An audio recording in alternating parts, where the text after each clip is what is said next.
Talk 48. The importance of women's prayer. A dreadful accident happened in Meron on Lag Bomer in the year. Many great ones of Israel, among them tzaddikim and those who feared God, decided to proclaim an enactment that women should not come to the celebration of Rabbi Shimon in Meron for a period of 5 years. The reason was that a mass of women coming caused some mixing and disturbed the holiness of the gathering at this sacred place, the gravesite of the divine Tana Rabbi Shimon bar Yochai. Rabbi Yisrael Korduna was honored to make the proclamation. However, in practice, no one wanted to accept upon himself to proclaim the serious enactment before the congregation. Except for one of the Breslov Chassidim, Rabbi Yisrael Korduna of Tzfat, who was known to be an outstanding servant of God, holy and pure. He got up and stood in fear and trepidation and proclaimed the wording of the enactment in the name of the rabbis, forbidding women to come to the celebration of Rabbi Shimon in Meron. The holiness of Rabbi Yisrael Korduner. Rabbi Yisrael Korduner was known for his awesome holiness and amazing devotions with self-sacrifice. Many accounts and stories are told of his unique persona. He was from the greatest servants of God in the last generation. He would pray with a roaring voice, with fervor and noble inspiration. Before prayer, he would walk to and live attached in powerful fire to his Maker for a long time, in the way of the original Chassidim, who would wait an hour before prayer and meditation and ethereal preparation. Afterwards, he prayed with the sound of a lofty, roaring lion, with superhuman energies. It is told that one Sabbath eve he came to the home of a friend. He recited Kiddush with such awesome inspiration and a powerful roaring voice that the women and children fled and hid themselves due to the tremendous terror and fear of God that was stirred. Healing signs of the rabbi are secure and effective. As known by all Chassidi Breslov of those days, Rabbi Yisrael Korduner suffered much attack from the opponents. Once his disciple Rabbi Yisrael ber Odesar told his heart before him the harsh, unbearable suffering that they caused him too. Rabbi Yisrael said to him, "Indeed, I also suffer and am discouraged like you from the venom of the difficult attacks, but I am able to still stand because I use the healing signs of the rabbi. In their power I am able to hold on." Self-sacrifice for charity. Rabbi Yisrael was a destitute poor man. He really had no bread in his house to eat. Once, during the great hunger that was in Eretz Yisrael, a little money came to him. When he went outside, he met up with a certain young man. He turned to him and gave him with full hands the coins in his possession. He said to him, "Young man, you look extremely pale to me. Please take this and buy yourself something to eat, or knowledge, or shoes." Due to his great poverty, he did not even have fitting shoes to go out in the fields and forests and arrange his awesome devotions. Once, when suffering from torn shoes, he lifted his eyes to heaven and screamed, "Master of the world, I request from you, either give me fitting shoes or give me knowledge to know that I don't need them." From heaven, they wanted something else. When Rabbi Yisrael Korduner was in Meron, he accepted to proclaim the enactment by the resting place of Rabbi Shimon bar Yochai. I heard the entire story from the mouth. A faithful witness, Charav Chassid, Rabbi Gedalia Bernier of blessed memory, who was present at the time. With his ears he heard Rabbi Yisrael read it there. Rabbi Gedalia notes that the community of that time did not approve of this. Why does he push himself to read it? Let someone else read it. Do the righteous women come to you? Don't they come to Rabbi Shimon bar Yochai? So spoke the Chassidim amongst themselves. To heart's grief, the year of that Lag Bomer did not finish, and Rabbi Yisrael departed to his eternal resting place. It is forbidden to stop women from praying. Indeed, righteous women trouble themselves to come the whole difficult way to the resting place of Rabbi Shimon, especially in those days. Why stop them praying? And to make an enactment? Jaba yanama ke ach fashtabrai. Also, ascent to the resting place of Rabbi Shimon is something universal. So much crying, so much prayer and charity there. Who can mix in and express his opinion? It appears that from heaven that did not agree to the view of those God-fearing people. although they meant well. The tears of a woman accomplish salvation. In the book Ohel Elimelech it is brought, once a certain righteous woman, a granddaughter of the Holy Maggid of Kornitz of blessed memory, wanted to travel to Lizensk. She needed a certain deliverance. She wanted to pour forth her discussion in prayer on the resting place of the holy Rabbi Elimelech of Lizensk. On the way, she entered into the holy Rav, the author of the Mor V'Shemesh, a student of the Rav of Lizensk, to ask him to help her pass through the border onto Lizensk, which was a tall order in those days. But instead he rebuked her. For what do women have to travel to Rabbi Elimelech? Why do they need to do this? That night the holy Rabbi Elimelech was revealed to his student, the Mor V'Shemesh, and said to him, "Why did you reprove her? On the contrary, all the desires of her heart, whatever she asks, I will accomplish for her." These were the words of the holy Rabbi Elimelech to his disciple that night. Early the next day, the Mor V'Shemesh told the righteous woman that he would help her be able to reach the holy resting place of his master, the noun Elimelech, to pour her heart out. Women's prayer is precious to God, blessed be He. Rabbi Shmula, a disciple of the rabbi, had an only son. When he was a baby, he became terminally ill. His condition deteriorated until all the doctors withdrew their hands. They unanimously agreed that there was no hope for the child, God forbid. Rabbi Shmula went quickly to the rabbi. This was in the slot between Mincha and Ma'ariv. He poured his embittered heart out before him and pleaded for the life of his son. However, the rabbi did not answer anything to his request. Rabbi Shmula understood that the situation was very grave, and the decree had already been made. He anxiously ran home and screamed to his wife, "If you want our child to live, do not sleep tonight." The upright lady well understood. She stood steadfast by the baby's cradle. She leaned on it and began to pray to God, blessed be He. From her eyes flowed bitter tears of entreaty and supplication the entire night for the life of her only son. In the morning, as soon as Rabbi Shmula came to the rabbi, he spoke up and said to him, "Know that by God, blessed be He, the prayer of women is very precious. With her prayers she accomplished healing for the child, even long life, all by virtue of her pure, wholesome prayer." From the rabbi, there is another tradition. The prayer of women is very important. Moharanel said, the holy Rav Rabbi Nachman of Chernobyl, author of the Ma'or Einayim, was famous for his extraordinary genius. Besides his great righteousness and holiness, it is no wonder that on his travels, when he passed through the city Maliv, he was hosted in the home of the great Gizon Rabbi Dovid Tzvi of Maliv, son-in-law of Moharanel. These two tzaddikim Gizonim certainly had what to talk about. Once when he came to spend Sabbath in Maliv, he stayed as usual by Rabbi Dovid Tzvi.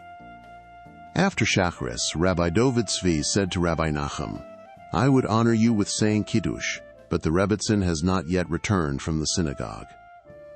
Rabbi Nachman spoke up and replied, "The Baal Shem Tov said that when Mashiach comes, the women's section will be abolished from the synagogue." This story was told by Moharanat. He concluded, "But from the rabbi we received differently, that, by the one above, women's prayer is extremely significant." Talk 49. I have no time is not real.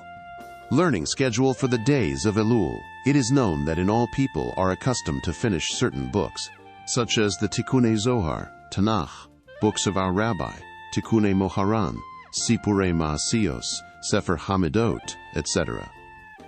It is obvious that one should try to understand what he recites. There is no concept of lacking time. Fortunate is one who merits to go through all those books during this time of mercy. There is no excuse to say that there is no time for it, because it is never real to say that there is no time. The real issue is that time is not guarded. For when one guards time, the Holy One, blessed be, he gives a blessing in the time. Then he sees that there is time. Add studies on top of set studies. When these days of Elul and the 10 days of repentance, the holy day and Hoshana Rabbah come and we are busy learning many books, it should not take away from other things. To abandon set learning and switch for other things, No way! Rather, it is necessary to add on to whatever you are already doing. Add to the set schedule. In this path is hidden the special power of learning many books as much as possible in the days of Elul. Even if you already have a class in Tikkunei Moharan, Sefer Hamidot, Sipurei Maasios, continue the set schedule and add, during Elul, I earn what you do the whole year in Elul too, plus books that people are accustomed to finish in this time of favor. Always learn Tanakh. It is also vital to learn the books of Tanakh which many do not learn, at least once in Elul. The rabbi implies that one should have a steady order of learning Tanakh with Rashi, like other set classes. At least one chapter each day with Rashi. It has tremendous power to heal the soul. How much more so in these sacred days? My Musar book is Tanakh. The story about that Jew who was sent by the holy Rav Rabbi Shalom of Karlispet to spend Shabbos by the rabbi is known. He testified that he heard the rabbi say, "My book of ethics is scriptures." Moharanat goes at length to explain this statement. The screams of each prophet, his prophecy and reproof to the Jewish people relates to us today. Even householders were busy in Elul. This was seen by the businessmen of Uman, even by the householders. In the days of Elul, they were busy in serving God way beyond normal capacity, until they did not even have time to speak a few counted words. They always avoided saying, "I have to finish this and that, and I have no time." Increased prayer and screaming, maybe be saved from suffering. Increasing holy words has special power during these sacred days. For behold, we stand before the throne of judgment. It is necessary to properly purify and sanctify. Therefore it is good to increase in holy words more and more. They will certainly help a person when the time comes. So we recite in Siliachos, increase prayer, and screaming maybe be saved from suffering. The wording is increase. This is only if the additional classes will not detract from one's other set studies. Rather add and increase. In those days, it is necessary to learn more, to give more charity, to pray more. When there is good desire, the Holy One, blessed be, he helps and draws upon a person good thoughts and ideas. He grants him energy and time to carry out all that he wants and all that he accepted upon himself.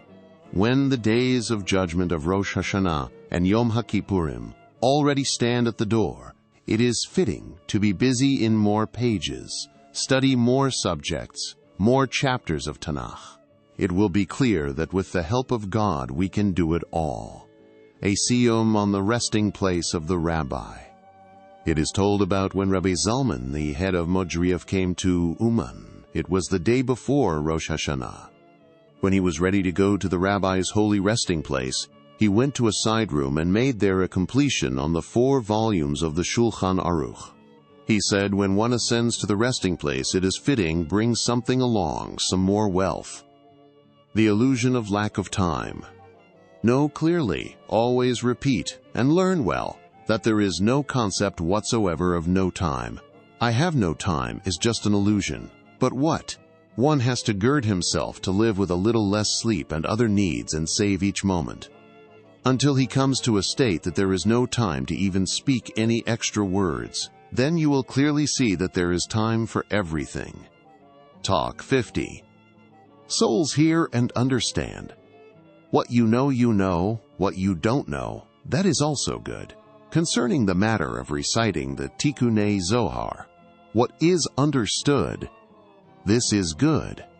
What is not understood, even just saying is good. What one understands is good. What one does not understand is also good. The Tikkunei Zohar is divided into varied categories. There are things that seem very simple, easy to understand even while reciting. Inspiring words and amazing discourses. There are other things that are not fully grasped, but at least the topic is known. But there are things that are not understood at all. No explanations will help, no delving deeply, not even a hearing a lecture. It is vital to want to understand. However, it is clear that it is crucial to have desire to understand, but there is no need to detain. What one understands is good, and what one does not understand is also good. When you return to the matter the next time, you will grasp more. In the meantime, if you do not understand, know that in any case there is special power in just saying these holy words. However, if one still did not understand, he should at least aspire to understand more that is stated. Inspiration in midst reading. This is sure. It is extremely beneficial if someone learns Tikkunei Zohar or Likutei Moharan and is inspired for Teshuvah in midst reciting. Especially if he pours his heart out in tears to God, blessed be he cries to God, blessed be he. What is the proper path? Rabbi Avraham, son of Rabbi Nachman, brings in the name of Mochaharanal of blessed memory, reciting the books of our Rabbi, blessed memory, Likutei Moharan, Sefer Hamidot, Sipurei Maasios, and his talks reading alone has special power to help the soul, just like reciting books of the Zohar and Tikkunim. He further said, it is also a mitzvah to recite them in the days of Elul, from beginning to end. It is very beneficial. This requires explanation. What indeed is the true path to this? On one hand, reciting alone is praiseworthy. On the other hand, it is brought that learning without understanding is not called learning. The simple meaning is that this applies when one has no desire at all to understand and he makes no effort. Rather, he runs through the material. The main thing is to say, this is not praiseworthy or fitting. Make signs. This can be explained based on what is told. When Moharanal first came close to the rabbi, he set for him many studies. Among everything he directed him to learn Chiz, the foundational Kabbalah compilation of the Holy Ari of blessed memory. Moharanal asked the rabbi, if I don't understand? The rabbi replied, learn. Every place you don't understand, make a sign in the book. Continue to learn further. The rabbi concluded, you will see that when you learn the next time, the dots will decrease. When you learn again, they will decrease more, until you will understand everything. Explicit guidance from the rabbi how to learn. Behold, we have an overt directive and clear lesson from the rabbi about how to learn. Don't tarry in one place. For the rabbi did not tell him to dwell on a place that is not understood and go seek explanation. Rather, he commanded him to continue learning, but to make signs and marks in places that were not grasped. As time goes on, through so much learning and reviewing and desire to understand more, he will grasp it all. This was the clear instruction of the rabbi to more not learn in general. It is good and beneficial for all of us. What does it mean, study of the Zohar? This dialogue between the rabbi and Moharanat instructs us how to learn the Zohar and Tikkunim. Each individual should learn what he can for himself and strive to advance more and more. What he doesn't understand should be left for the next time.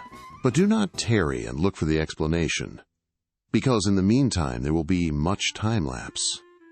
For, as said, there are many things in the Zohar and Tikkunim that are not possible to fathom, such as matters of holy divine names and supernal divine attributes, which we have no grasp in. Tarrying and delving into them will not be productive.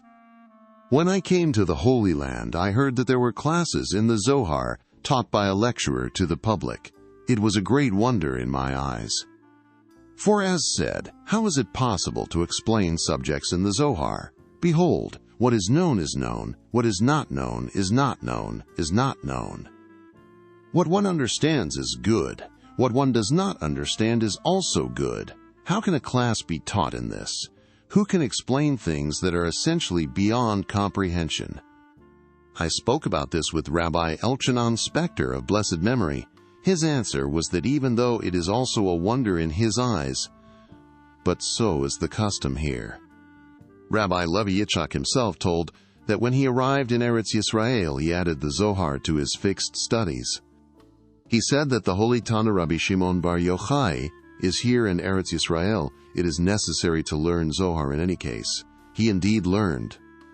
From then till the end of his life, some 40 consecutive years, he learned the Zohar on the weekly Torah portion. The schedule was so, He would learn 2 pages of that week's Zohar in 7 parts, and each day learn its piece. When it was day, he would learn more than 7 pages a day. This besides his great set learning schedule, as known, that he would finish the whole Talmud and Midrashim annually. In such a week of a large Zohar portion, he tore away from his little sleep time in order to complete the daily Zohar. He finished the Holy Zohar some 40 times. He was an amazing expert in Zohar, as is known. For, as said, concerning such a topic of names and permutations, and the chained order of worlds and secrets and mysteries, what does explanation help? Because that what is not known remains unknown in any case. Therefore, we recite verbosely the Holy Zohar, even if everything is not understood. One should be discouraged. Because the soul grasps it all, and I learn for the sake of the soul. I speak to your souls. The rabbi once stated, I speak for your souls. And the souls indeed hear and understand.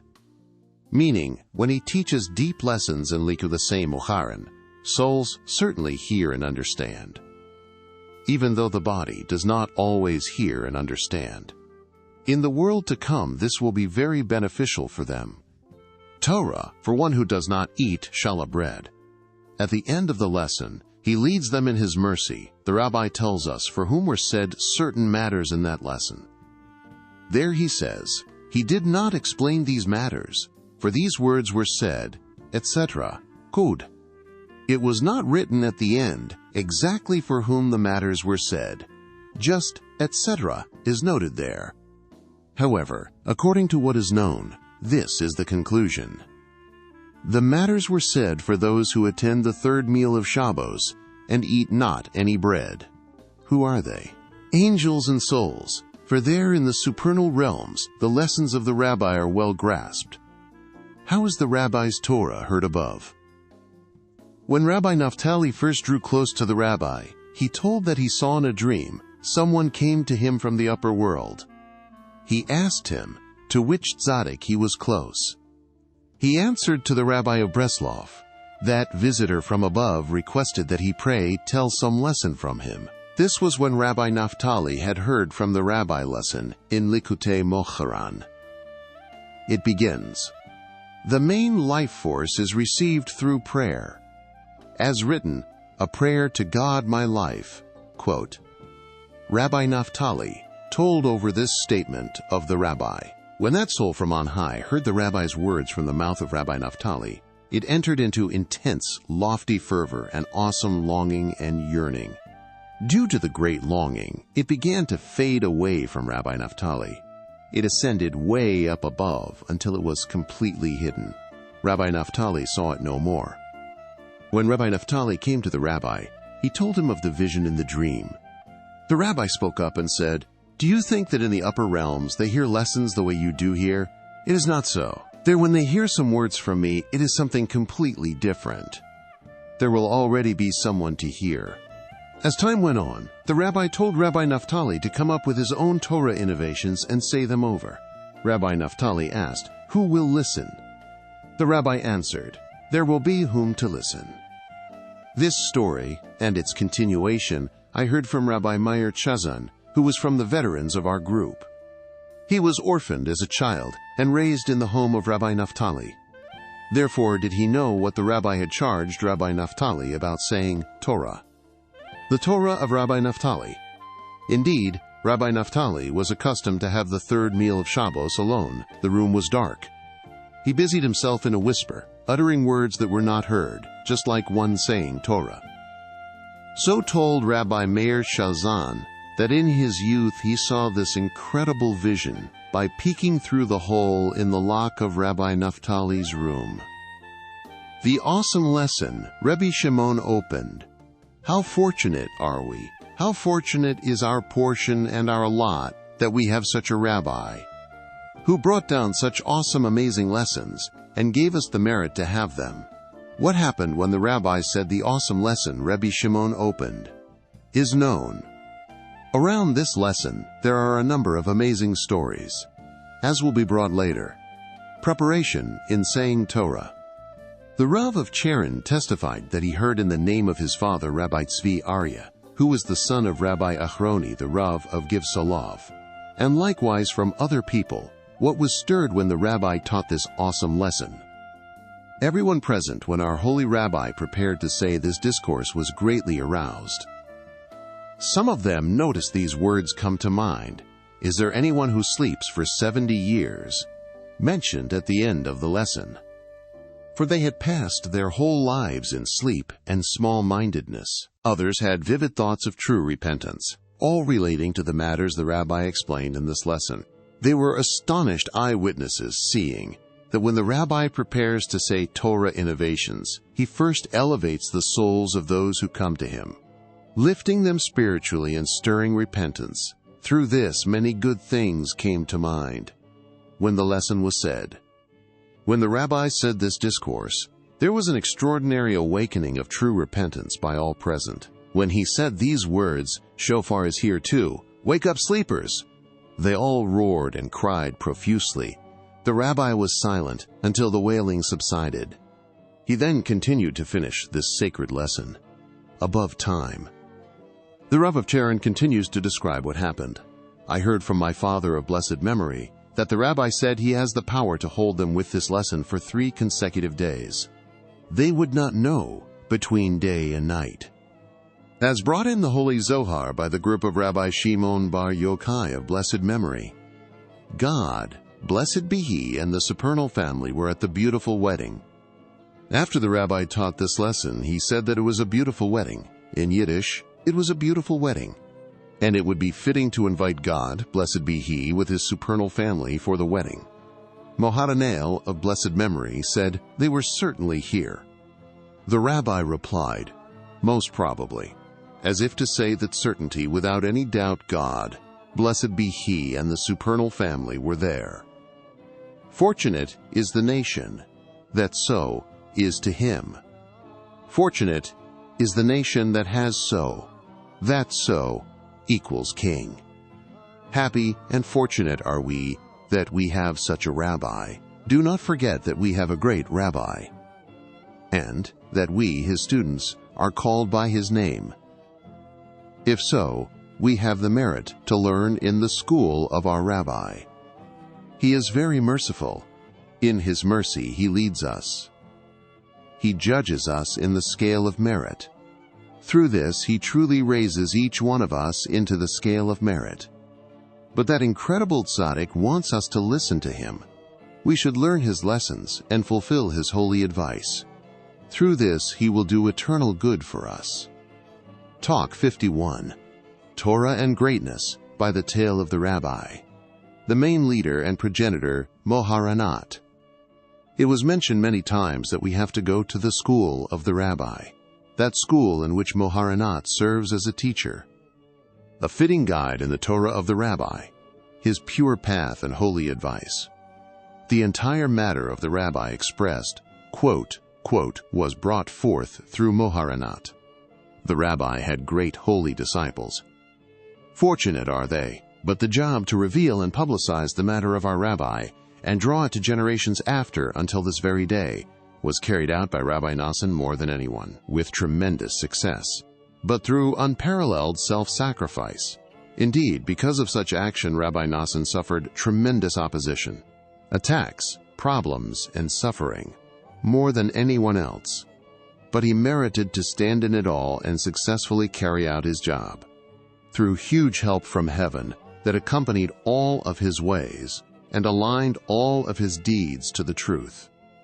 Indeed, it is possible to say that really everything carries on due to Moharanat.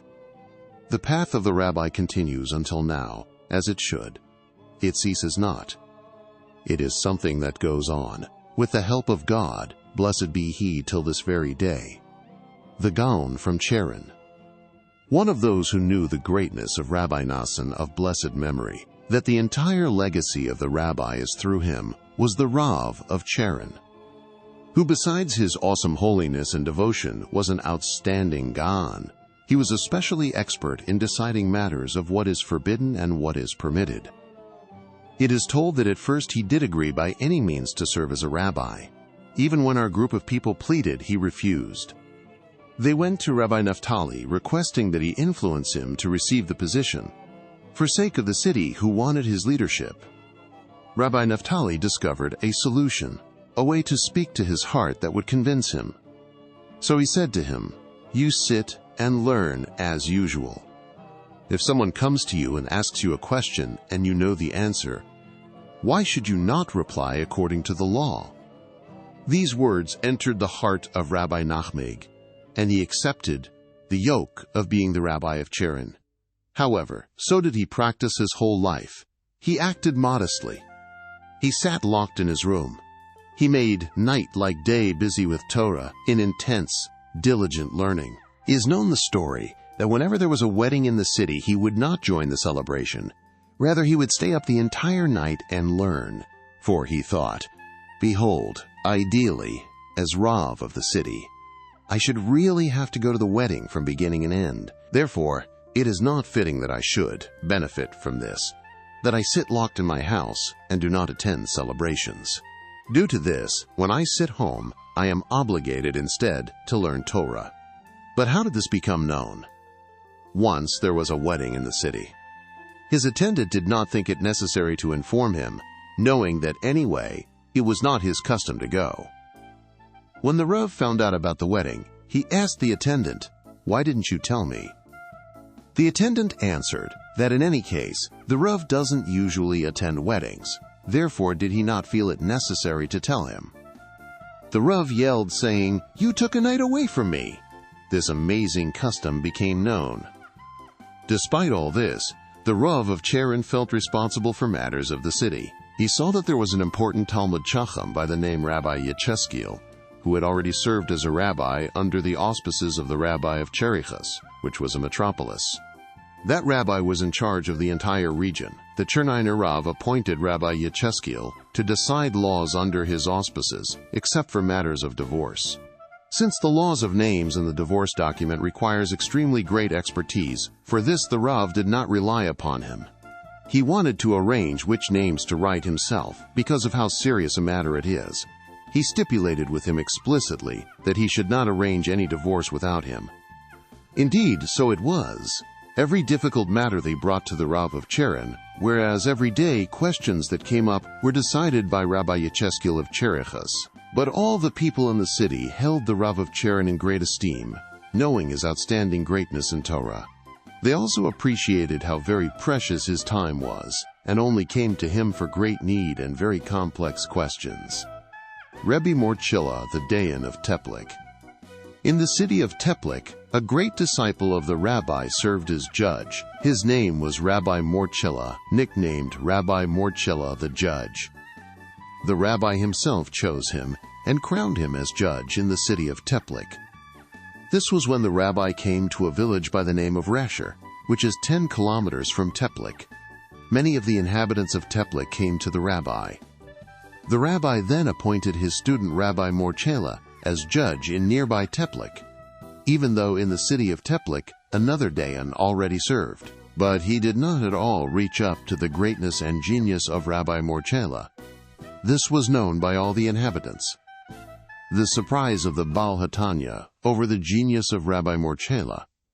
At that time, the city was in an uproar due to a complicated question of a woman whose husband is not to be found. It was very hard to find a way to permit her to get married, and it seemed almost impossible to loosen her chains.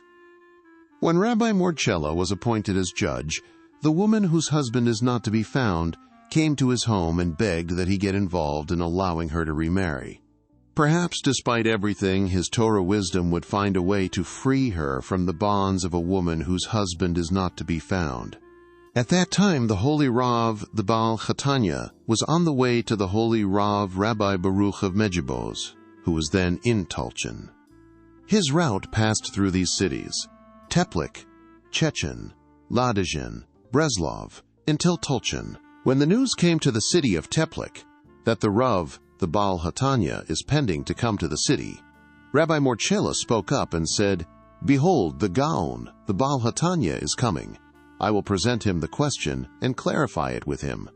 Perhaps with the help of God, we can discover a way to permit this woman, whose husband is not to be found, to get married." When the Baal Hatanya arrived to the city, Rabbi Morchila went to receive him together with the other Dayan, in hope of being able to figure out together some way to permit the afflicted woman whose husband is not to be found. A serious Torah discussion was conducted between Rabbi Morchila and the Rav, while the other Dayan could not fathom the depths of the discussion and take part of it. Together they permitted the woman whose husband is not to be found. The Gan the Baal Chatanya was extremely moved by the unique genius of Rabbi Morchila. When he left to continue his journey, the people of the city escorted him. He was still impressed by the deep Torah discussion that he had with Rabbi Morchila. He turned and said, "In Teplik there are 2 rabbis. Together they equal a fortune and a penny." He meant to say that Rabbi Morchila was worth a great fortune due to his abundant greatness, whereas the second one, compared to him, was only worth a penny. Rabbi Dovid Polier. Rabbi Morchila Dayan had a brother-in-law by the name of Rabbi Dovid Polier, Rabbi Dovid from the village Poli, which was near Teplik. He was an outstanding scholar and an amazing expert in the revealed and hidden Torah. He was also blessed with great wealth. He was the owner of a liquor factory. However, he lacked children. His home was open to all. All the great ones of the generation, rabbis and rebbes, were hosted in his house when they came to nearby Teplik. It is noted that this Rabbi Dovid once merited to be by the rabbi. At that time the rabbi said to him, "I know not that in the future you will not come to me, and you will not be close to me. Nonetheless, it will help that you once tasted from my words." He then said to him the verse, "Taste that her merchandise is good." When one tastes of the Torah in the tzaddik, then her candle is not extinguished by night. Even during the time of darkness, which is the aspect of night, the light of the tzaddik's Torah will not go out by him. You were not in the place he was. Indeed, not so long afterwards, a certain known figure was hosted by him, who was a great opposer of the rabbi. This person knew of the bond that Rabbi Dovid had with the rabbi. In midst their discussion, he began to muster empty words and ask foolish questions on the holy book Likutei Moharan. Rabbi Dovid, who as said still had the light of the rabbi burning inside, was not turned away by his words. In his great expertise, he wiped the floor with him and proved that his questions were only ignorance and folly. With this, he closed his mouth. Rabbi Avraham Tziporis, Torah and greatness together. Rabbi Mordechai Dayan had a choice son who was called Rabbi Avraham Tziporis. He was renowned for a special genius in Torah. He was also an outstanding servant of God. One day, Rabbi Dovid asked his brother-in-law, Rabbi Morchila, "I beg, give your son Avraham into my hands. I will learn with him and raise him in Torah. He will end up inheriting my possessions." Rabbi Morchila accepted the offer. He sent him his son, the scholar. They learned Torah together, and this was of great benefit to the young Rabbi Avraham Tziporis. At that time, the uncle Rabbi Dovid Polier gave over to Rabbi Avraham Tziporis, his nephew, all of his property and possessions. He wrote them on his name while still alive. At the end of his life, Rabbi Dovid ascended to Eretz Yisrael. He settled in Tiberia. The inhabitants greatly appreciated him and appointed him as honorable rabbi of the city, but he completely refused to receive any payment for the position. His nephew Rabbi Avraham would send him honorable sums from outside the land, which provided him with a comfortable living, even enough to give nice amounts to charity.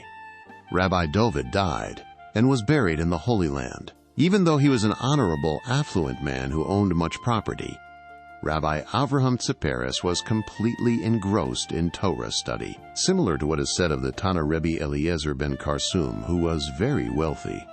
Despite his tremendous riches, he was completely immersed in Torah. Rabbi Avraham sat locked up in his room, completely absorbed in learning. He hired faithful directors to manage his growing business, which was very successful. Rabbi Avraham himself made many completion parties of the entire Talmud, which he learned with all the commentaries. When he celebrated the completion, he made a big banquet for all the people of Teplik. Besides his genius, his prayer was also with tremendous adherence to God. He put all his energy into it. It is told that when Rabbi Avraham would say, "He is merciful," on Monday and Thursday, he would scream it in a roar. The sound was heard in the distance, until many of the inhabitants closed their stores and came to hear. Due to his constant involvement in serving God, Rabbi Avraham found almost no time to speak to his family. It is told that when Rabbi Nachman came to visit him, they spent hours together in long dialogue. His children asked him, "Father, you speak so long with this elder? With us, you don't speak at all?" He replied, "This elder is so great that when there will be a Jewish kingdom, he will be treasurer." So great was the wisdom of Rabbi Nachman in his eyes. Rabbi Yishak Eisenstein. For a certain period, Rabbi Isaac Eisenstein was appointed manager of the affairs of Rabbi Avraham. He was a tremendous servant of God and an outstanding philanthropist. Rabbi Isaac was extremely attached to the rabbi and his holy advice. He put his life on the line to come to Uman for Rosh Hashanah. He is the one who accepted upon himself all the expenses of building the prayer house in the year. The entire wealth of Rabbi Avraham was deposited into his hands. The wheel of fortune turned around. When Rabbi Avraham Tziperis departed to his resting place, his children inherited his possessions. Rabbi Isaac went from Teplik to Uman and became a poor, destitute man. Every day he came to the synagogue. He sat and heard the talks of Rabbi Nachman Tulchener. His condition was so difficult until Rabbi Nachman Tulchener, who was also in trying circumstances, was forced to support him for an entire year. It is hard to imagine the state of a person who was very rich, manager of a huge company by someone of tremendous wealth, and suddenly he turns to become a down-and-out receiver. I am not able to withstand this. Once, when he suffered destitute poverty, he felt that he could not bear it anymore. He paid attention to what someone was saying while prostrating on the resting place of the rabbi. The person said something to this effect: "Rabbi, I know what you want to do with me, but I can't do it, and I don't want to do it." It appears that it was some great servant of God, tested by poverty, meaning an extreme turnaround happened, from an honorable rich man to a downtrodden poor man forced to receive.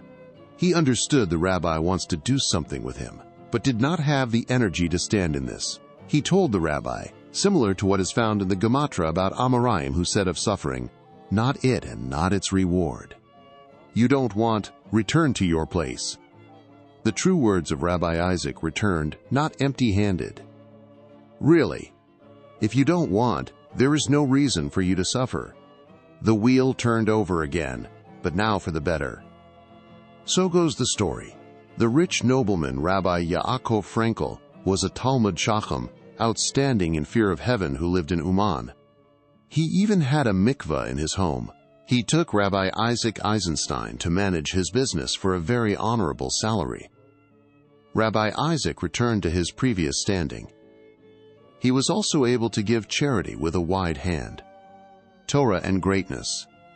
Rabbi Isaac wanted very much to travel to Eretz Yisrael. Indeed, he does the will of those who fear him. And he merited to this in an incredible way. At that time, an international argument concerning a big inheritance left by an extremely wealthy man was stirred. The Torah-bearing encompassed cities and countries. Noblemen of the affluent Umanim family were also involved in the conflict. Even in Eretz Yisrael, there were many of the heirs who were part of it. It was necessary to sort the matter out. Our known one, the noble Rabbi Yaakov Frankel, was also among the heirs. They asked that he send one of his people as his personal representative to Eretz Yisrael to settle the matter. The wonder was that precisely Rabbi Isaac was more successful than the other envoys to straighten out the wrinkles of this complicated issue. He mediated and bridged between the sides wrestling over the inheritance. Peace was restored between the expanses of the family, while everyone was moved by the outstanding wisdom and composure of Rabbi Isaac. Rabbi Isaac himself was extremely happy that his request to go to the Holy Land was fulfilled. He was not at all concerned over payment for his trouble. When he returned from Eretz Yisrael, he didn't bring any wealth, only a bag of dust of the Holy Land. Remember, Rabbi Isaac declared that he is not able to stand in what the rabbi prepared for him. A person would say, when the rabbi wants to make someone a fitting person, a light, do not be stubborn. He should not be stubborn. Rather, receive all that happens in love. Because if you don't want, you might not attain what you were set for. Behold, we have concise inscriptions of the huge spirits of the rabbi's disciples and disciples of disciples, those who were attached to his Torah and advice, and who were renowned for their special levels in midst the world. Talk 52. The rabbi's advice at all times.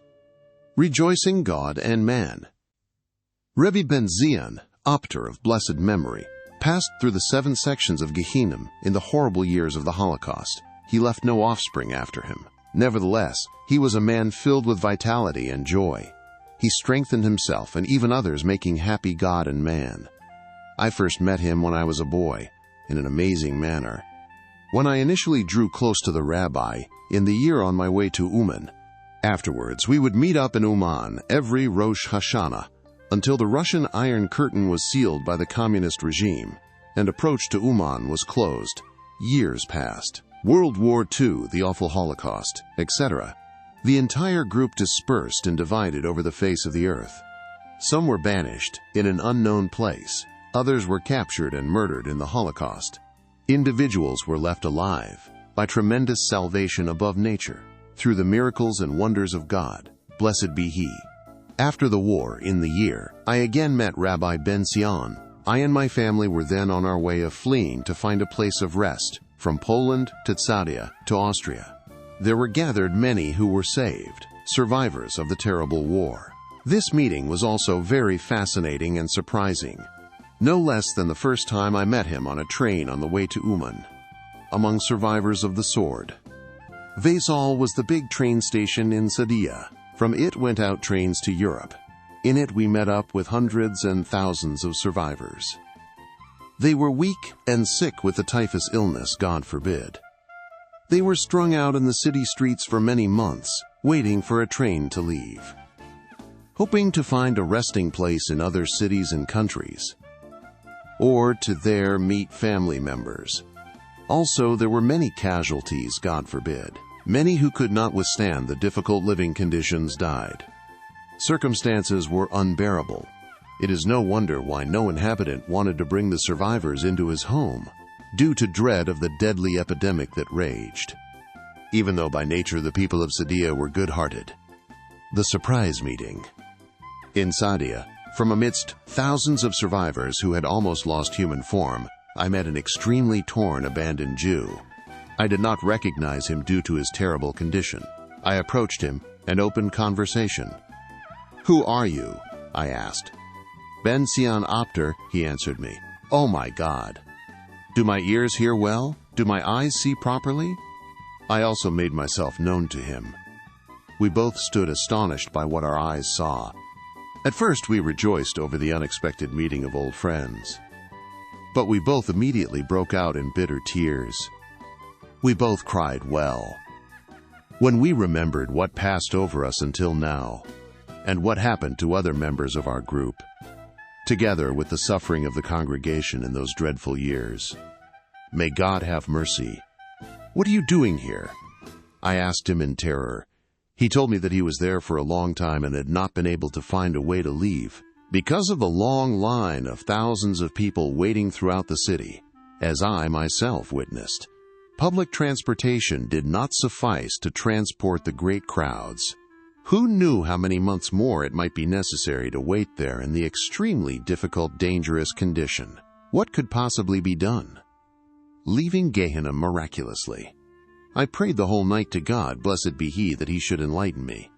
How to get out of such an awful, decrepit situation, which was really life-threatening. I was especially concerned for my family, who could not stand it. I heard that tomorrow a train was set to travel. I prayed to God, blessed be He, that for the sake of my life and the life of my family, we would be successful to board this train. A crazy thing. Behold, God lit up my eyes with His counsel. I immediately took action. I mingled with the crowd and told my family to do likewise. Together we would break into the train, each one to a different car. Even though we had no papers, and certainly no tickets, but my heart was filled with trust that nothing would happen to us. I did not stop praying for success, so indeed we did. We all broke onto the train. My eyes and heart were lifted to heaven in prayer to God. Blessed be He that they shouldn't catch us on the road, and that it should pass over us in peace, after everything that had passed over us until now. Thank God this idea was successful. With this train we managed to get out of the Gehinnom of Sadiah. Our Father in heaven did not abandon us until we reached a safe place. We realized how much God, blessed be, He helped us. In His pity upon us we saw revealed miracles. Only one night did we spend in that awesome Gehinnom, and we already left. We continued wandering to Austria until we reached the German survival camp Bad Reichenat. There I stayed for about 2 years. Afterwards, I merited to ascend to Eretz Yisrael. This I say openly. If I and my offspring had been left even for a short time in Sadiah, God forbid we would have died from hunger and illness. By the kindness of God, blessed be He, who heard my prayer from the depths of the heart. Since the situation was so bitter and bad, I did something wild. As brought in Sipure Maasios in the story of the merchant and the pauper. God, blessed be, He saw our affliction and my prayer was accepted. The dangerous, crazy escapade was successful and we were saved. He did not cease to demonstrate His miracles and wonders. Leave in joy all problems. However, Rabbi Ben Zion Opter was left for more time in Seda. His unique powers, prayer of joy and accepting suffering and love, saved for him. He was able to withstand all the portions of suffering that were dished out to him. Afterwards he traveled to Germany by way of Austria. There we met again in the survival camp. After everything he went through, Rabbi Ben Zion merited to a tremendous virtue, to print Likutei Moharan there in the camps, together with Rabbi Tzadok Reichman of blessed memory. They copied the print of Chef Yishak Hachter, which our group of people had published in Poland before the war. For as stated, Rabbi Ben Zion was an extraordinary person. He was always happy, in all circumstances. He would sing and dance and make God and man rejoice. They gave him a place to stay, food and drink, and even took care of all his needs. So Rabbi Ben Zion held himself out in every place. He even survived, despite all the dangers that he passed through in his stormy life. Rabbi Avraham, son of Rabbi Nachman, also loved Rabbi Ben Zion a lot. He showed him extra affection because he loved very much people who were happy and filled with life. By the way, Rabbi Avraham, son of Rabbi Nachman, also loved to travel to my father-in-law, Rabbi Shimon of Chassid, for he would also always dance and sing. He enjoyed spending time with him. The advice of the rabbi for all times and periods. We were there and it was proved. At all times, in all situations. It is good to know of the rabbi. It is good to know of joy, of there is no despair in the world whatsoever, of prayer, of speaking to the Holy One, blessed be He, that it is possible to always turn to God, blessed be He, to beg Him to help and protect and save. Although salvation may tarry, and until salvation comes, not to fall into depression, rather be strong, and strive for everything. Always be happy. As the Rabbi directed us, thank God we have what to be happy about.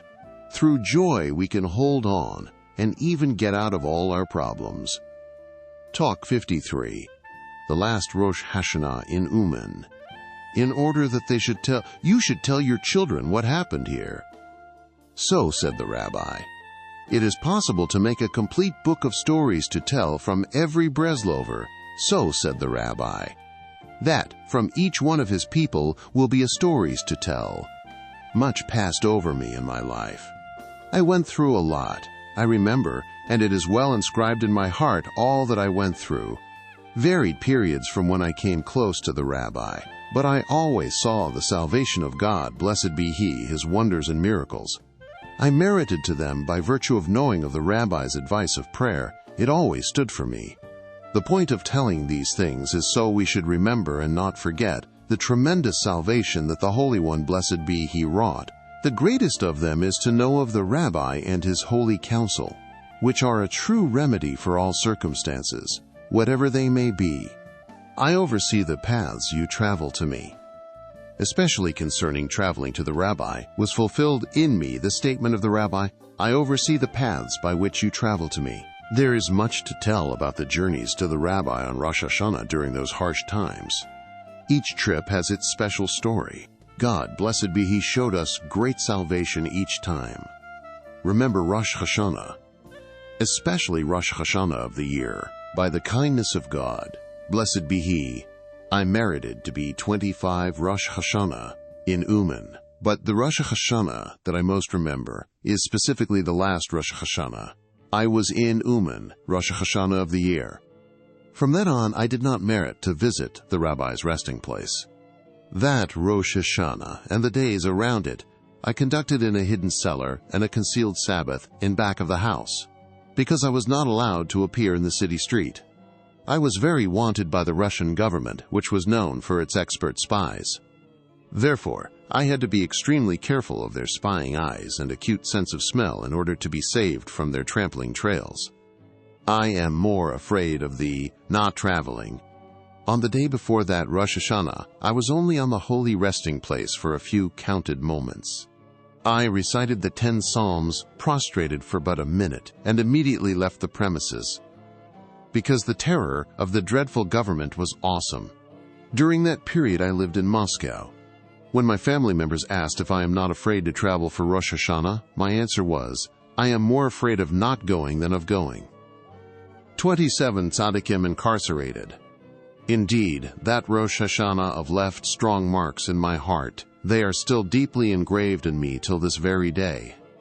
I recall that opposite the cellar where I hid and spent Rosh Hashanah stood the towering, dreadful prison of Uman. At that time, 27 precious young men were snatched by the wicked regime and imprisoned. Until today, what became of them is not known. By the way, it is fitting to bring the story of those 27 precious souls who were caught. It is told by one of Rabbi Levy Yishak's family. The Rav did not cease to mention them in his whole life. It was on the 14th of Nisan, the day before Pesach of the year. Jewish homes were already clean and polished for it. My small bit of leaven, ready to receive the holiday of freedom and injustice, whereas in the home of Rabbi Levy Yishak it was nothing like this. There they were accustomed to worry for the community, since the Jews of Uman needed matzos for Pesach.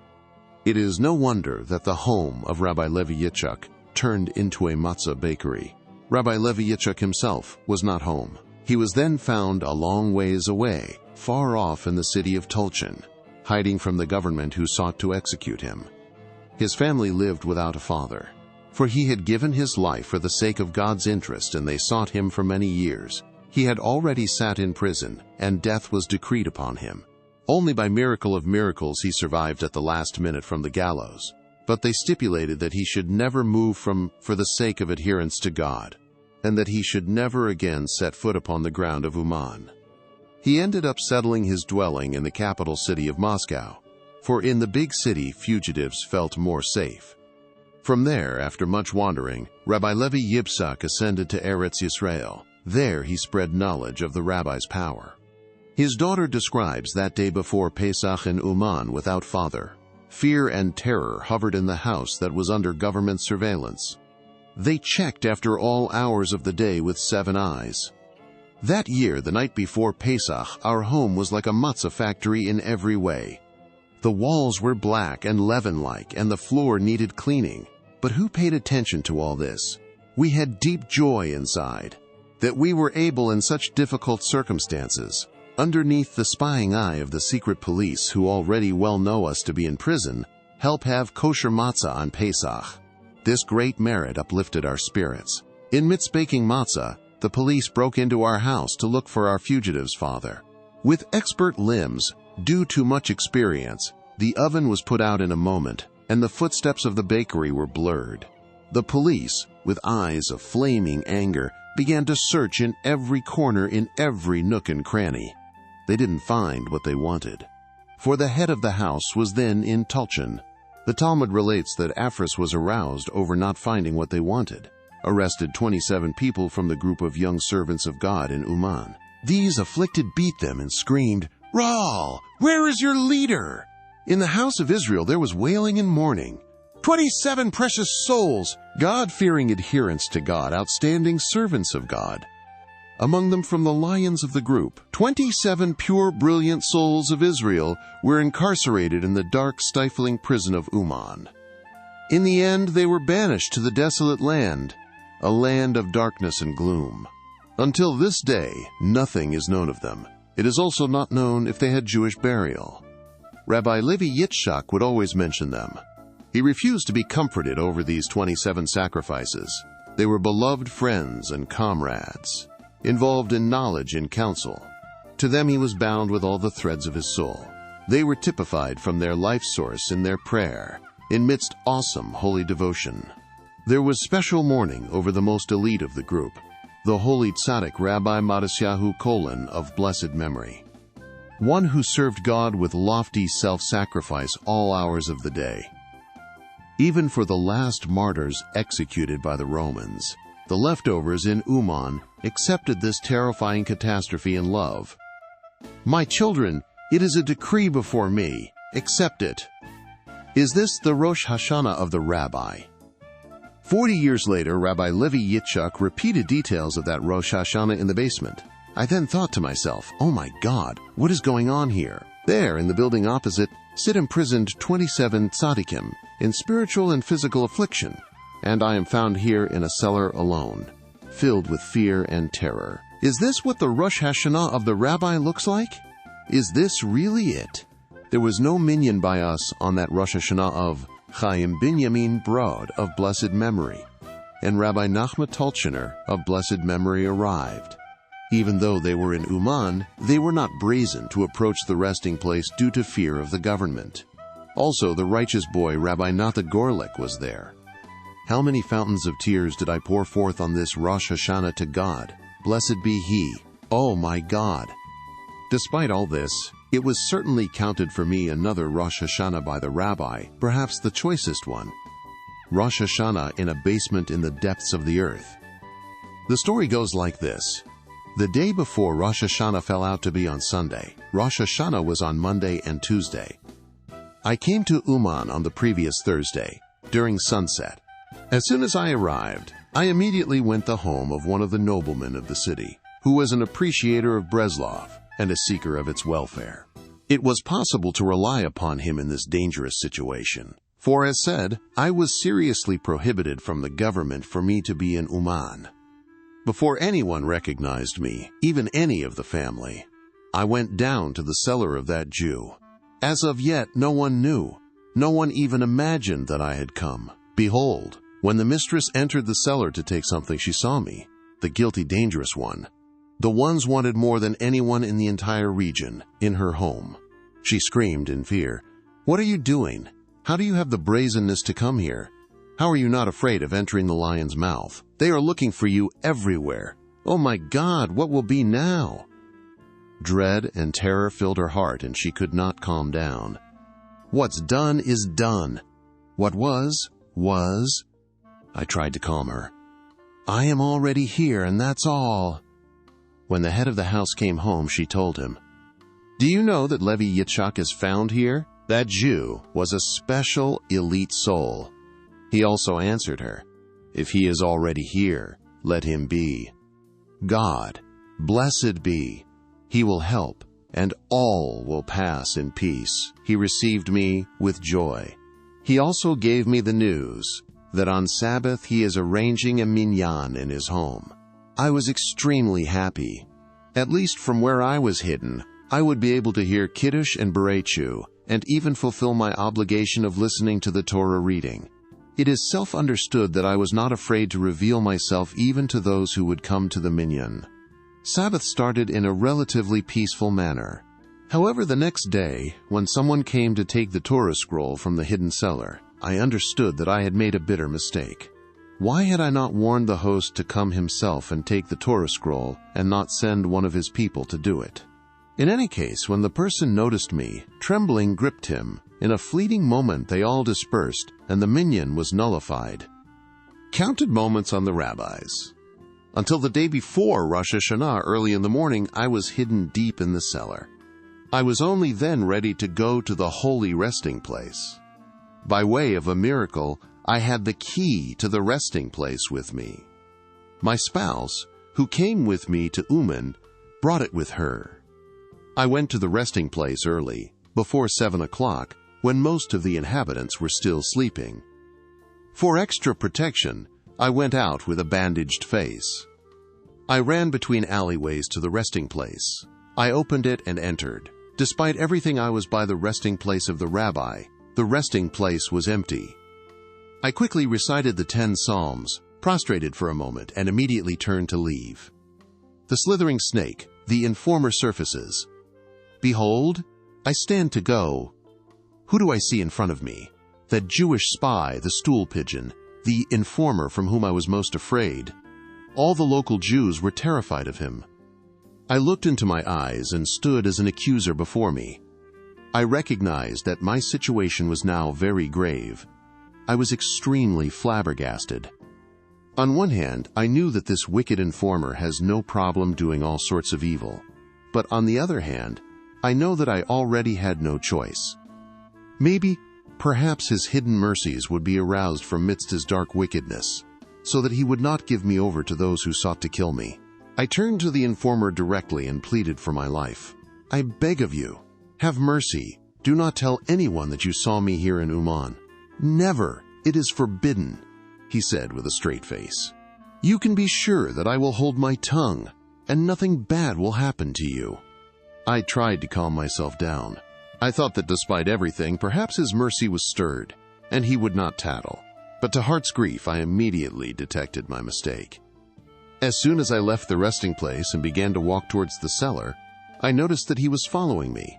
He is going after me. Master of the world, what can I do? He will reveal my hiding place. It will instantly be made known to the evil agents whom I am so concerned over. By the drop of a hat, I will fall into their snare. I lifted up a prayer in my heart and placed my burden upon God, blessed be He. I twisted my steps and began to walk through alleyways. For I was an Umanir, an inhabitant of Uman, who well knew its alleys and sideways. When he turned for a moment, I utilized it and escaped from him. I was swallowed in one of the alleyways. I went to a field outside the city. I became hidden from his evil eyes. I started to run for my life. He saw me no more. God blessed be, He helped me. After such wild running, my soul was still left in me. I reached the cellar.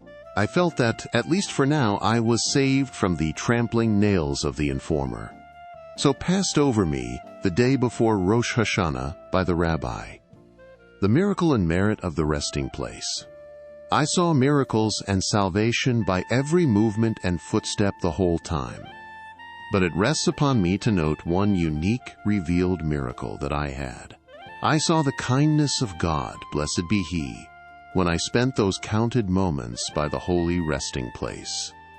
So goes the story. My daughter was left for Rosh Hashanah at home in Moscow. She got up early to get on the electric train. There was a big crowd. Before she was able to board, while still holding the door, her clothes got caught in the train car. The train started to go very fast, and she couldn't get away. The danger was real, and she already saw death in front of her eyes. All those present at the dreadful scene were sure that she was already dead. For such a strong, swift pull of the train should end up crushing bones, God forbid. However, by the loving kindness of God, blessed be He, without knowing why, the train stopped for a moment. The life of my daughter was saved at really the last moment. This was a revealed miracle. She was saved from certain death by a train that dragged her a long distance, terribly fast. This story became known to me immediately when I returned home after Rosh Hashanah. As understood, I rendered praise, and thanks to God. Blessed be He for showing me such loving kindness, leaving my daughter alive, despite the tremendous danger she was in. After I heard the amazing story, I asked, "Pray tell, when was this open wonder stirred? What exactly was the time?" She answered, "The day before Rosh Hashanah at 7 in the morning, this unbelievable miracle occurred." Meaning, I replied in a blast of joy, "This was exactly when I was by the holy resting place." This was one of the chain of miracles that I witnessed in those days, by the loving kindness of God, blessed be He, in His tremendous wonders. For He hid me in His sukkah. Let us return to our subject at hand, the happenings of that Rosh Hashanah. It was the first day of Rosh Hashanah. The host prepared the patio for my Rosh Hashanah prayers. That area featured a hidden sukkah protecting booth. There I prayed. Believe me, from the moment I began to pray, I forgot the terrifying, dangerous situation I was in. I had special inspiration in the prayer. I prayed as usual, as if I was in our synagogue. I knew not at all what happened in the house and my surroundings. By the way, Rabbi Levy Yishak expressed in his old age, if only I would merit to pray again like that, like I prayed in the sukkah, while fear of death hovered over my head.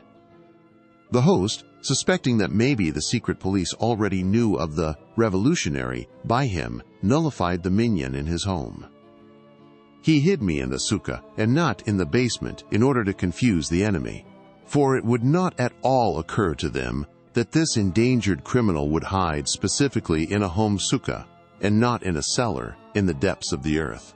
For blowing the shofar, the householder brought one of his inhabitants. This person still did not know for whom he was blowing. However, when he entered the house and I met him, trembling gripped him, his knees began to shake and his teeth chattered. He was so terrified that maybe his life too was in danger, that he lost presence of mind.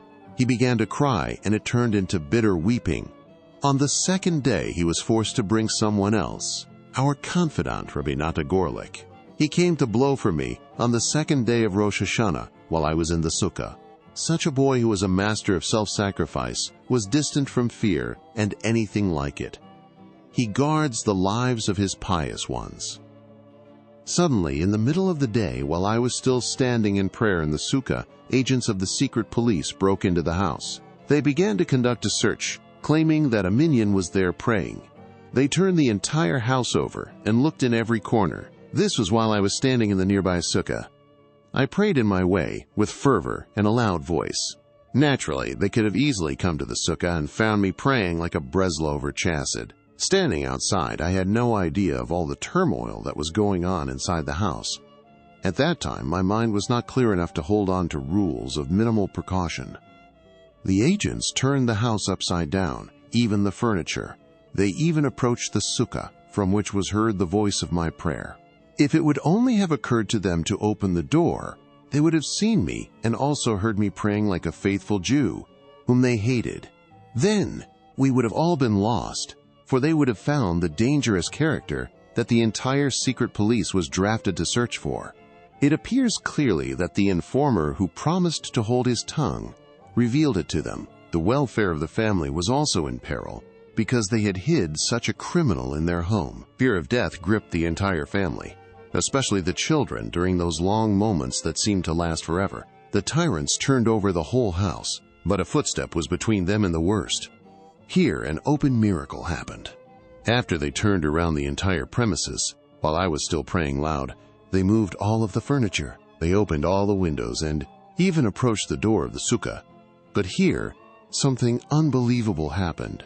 In place of opening the door from which broke forth my voice of prayer, they halted. They turned back in their footsteps. They left the house and were gone in a flash, just like they had come. I continued my prayer without realizing. I heard not, saw not, and knew not of the death threat, or at least of punishment or banishment to the desolate land, Siberia, that hovered over me and the family. See and not be seen. At that time, everyone saw real divine revelation, an open miracle. As if I was transformed into a seer but not seen, listening but not heard. As said, I even did not realize all that had transpired. Only after prayer did the family members tell me of the awesome terror they had had, I found, and of the tremendous miracle that had happened for us. After this, while eating the meal together, we all thanked God, blessed be He, for the huge revealed miracles that were stirred in front of our eyes. Tell your children and children's children. Why are we telling all this? What difference do all of these stories make? However, even the rabbi said, you should tell your children what happened here.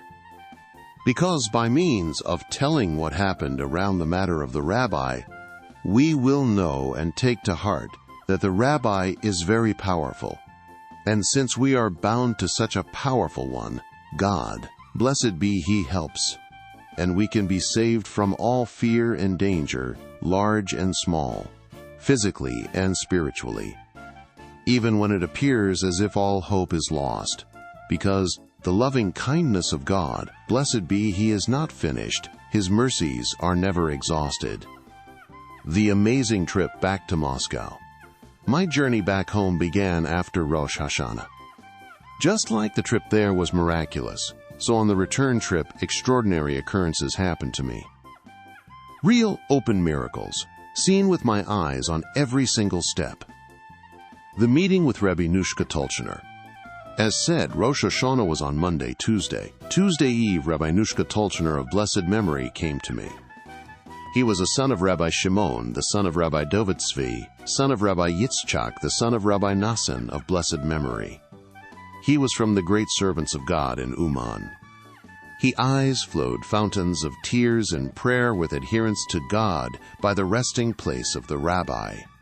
He fulfilled the commandment of having grossness with self-sacrifice. Even when he had nothing to eat, he prepared his meals for his parents. He ended up dying of hunger in the concentration camps in the Holocaust. Many of his extremely inspirational letters are found at the end of the book. Uman, there is a crying at the door. Hot didn't see me after finding out that I was hiding there. What can I say? What can I tell? This was an extremely difficult meeting.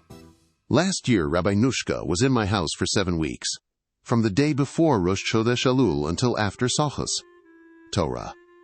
Together we spent time in learning Torah and serving God. Here we could only meet for a few minutes, while fear of death hovered over both of us, for he was also very sought by the police due to spreading Judaism and printing books of the rabbi. We parted with bitter crying. I stayed there overnight, but terror left me not for a moment, because it was clear to me that the informer had already squealed on me and told that I was in Uman. They just didn't know where. The aid of the tzaddik Rabbi Nachman of Breslev of blessed memory. In the morning I began to prepare for the trip. But how? How could I leave without them finding me? With the entire local police on alert, looking for me in every place. Yet again came to my aid the holy righteous boy Rabbi Nachman of Breslev of blessed memory, who, as said, blew shofar for me on the second day of Rosh Hashanah. He was a special expert in bandaging wounds. He went to the pharmacy and brought a cotton bandage and types of colored creams. He did up my face in a very professional manner, like an expert nurse, so that no one should recognize me. Besides the fact that bandages arouse pity, all to hide my face from the eyes of those who sought my life. Rabbi Nachman, when I speak of him, I remember him, that most precious one. May God remember him for good. About Rabbi Nachman, it is possible to say with a full mouth that he was really a tzaddik, amazingly holy and heaven-fearing with few like him. How many good years he had in Uman. A boy who was a glorious utensil, refined and elite in soul in a unique manner, a servant of God, and incredibly resourceful. As they say, a polished young man. He had a sweet voice, and he was an amazing reader of the Torah. All those in Uman appreciated and loved him. Ah, Nachman, the tzaddik and the Holy One, was snatched and taken. This holy tzaddik was snatched and taken together with the other pure holy ones. Nothing is known of them. May God avenge his blood. wage war with strategy. I left the house, and it seemed that no one recognized me. I mentioned the loving kindness of God, blessed be He.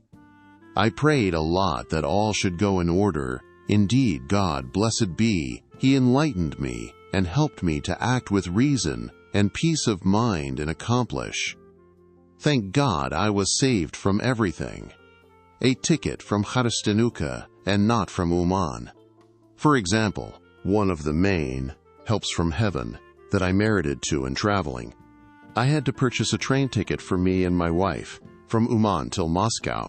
Along the way, trains are switched in Kiev and so on, but it requires one ticket for the whole long trip. My mind was lit with an idea from above. It occurred to me that it is not worth having any ticket with Uman written on it, since my being in Uman was so serious. The best thing would be for it to not be on any written record, especially on a ticket that must be shown and is visible to the public. I sent a messenger to the nearby city Chassid to buy a Chassid Moscow ticket and not an Uman Moscow one. The job was carried out. I got the Chassid ticket. As of yet, I know not which salvation was hidden in this haystack that I was enlightened from heaven with. I entered the train together with my wife. Rabbi Chaim Binyamin Brod of blessed memory accompanied. We were due to switch in Kiev to a train traveling to Moscow.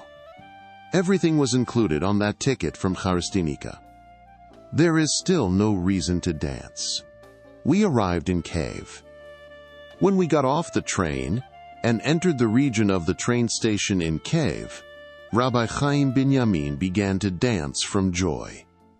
Because we were already distant from Uman, where they were looking for us, it was already possible to breath. But I called to him, "Why are you dancing, Chaim Binyamin?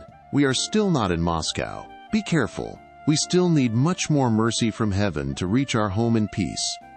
In the hands of the KGB. Indeed, not too much time passed, and the police arrested us. "Come with us," they commanded me and Rabbi Chaim Binyamin.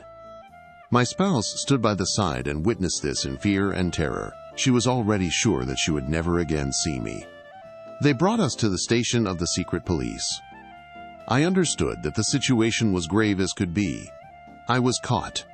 The story speaks for itself. From all those who got off the train, they only arrested us. Why? Because we arrived from Uman, it appears that I have no more hope to be saved from their clutches. They had their hands on me. Prayer in the aspect of judgment. I then opened my mouth and spoke words to the Holy One, blessed be He. I prayed prayer in the aspect of judgment. Master of the universe, is the rabbi's matter so low down that if two people came for Rosh Hashanah, they should be caught? Withstanding intense interrogation. First off, I accomplished to remove any suspicion from us. I whispered in the ears of Rabbi Chaim, "If there is by you any suspicious material, such as a tikkun haklali or other suspicious papers, take them off your person. Empty your pockets so that no dangerous item remains by you. Nothing that indicates that we came from there." So he did. Afterwards, we were called to the interrogation room. They opened with the first set of questions. "Breslover, come here." They were already calling me Breslover. "What did you do in the cemetery in Uman?" they asked in a terrifying voice. "I was not in Uman," I answered. "Show your ticket," they requested. With a look of victory on their face, thinking that they would immediately find what they were seeking. I took out the ticket. There was printed clearly, Chassid, Moscow. Already a ray of salvation was visible, for had it said Uman, Moscow, I would have been lost. God forbid. They did not show surprise. The investigation continued. "What did you do in Chassid?" they asked in a fear-inspiring voice. "I have family that I wanted to visit, but I did not find them there," I answered. They still did not let up. Say immediately, "What did you do in the cemetery in Uman?" They interrogated me harshly and tried to wear me down. They literally ripped me to pieces. They rattled off questions and queries one after the other, hoping to find some contradiction in my words in order to catch me in their snare. "Why did you cover your face so that you should not be recognized?" they asked, and more such questions. Thank God I stood in it all. The snake appears again. I was still standing in midst difficult wrenching interrogation, and behold who appears, the informer. He came running alone to the room of the chief. "He is here." It is understood that he said what he said, all that he knows of me. God have mercy. The situation appeared to be not so positive, but I placed my trust in God, blessed be He. Just as He helped me until now, so will He continue to help me further. It became known to me that the chief said to the informer, "What can I do? He has a ticket from Karastanuka." Similarly, it is written that he works in Moscow, and he took a vacation to visit family. What can I do to him? We are forced to free him. But the informer did not let up. "Go and check his clothes. Only free him if you do not find anything." It appears that the informer was sure that he would find by me or by Rabbi Binyamin a tikkun haklali or the like. I would have then been lost. They did check me. As mentioned, by the mercy of God, blessed be He, I had already taken care that even Rabbi Chaim had nothing on him. They checked and found nothing. They left us alone. When we left, I decided that we are forced to flee instead of going again to the train station, a place set for problems. We looked for another place. Shelter by the Rav from Kassabrov. I immediately went to the Rav of Kassabrov, the Gaon, the Tzaddik Rebbe Aryeh Leib Kaplan of blessed memory from the great rabbis of Russia. He was honored to blow shofar in Uman 2 years, in Ina and Dria, while my spouse was still standing bewildered and trembling by the train station, thinking that I was lost.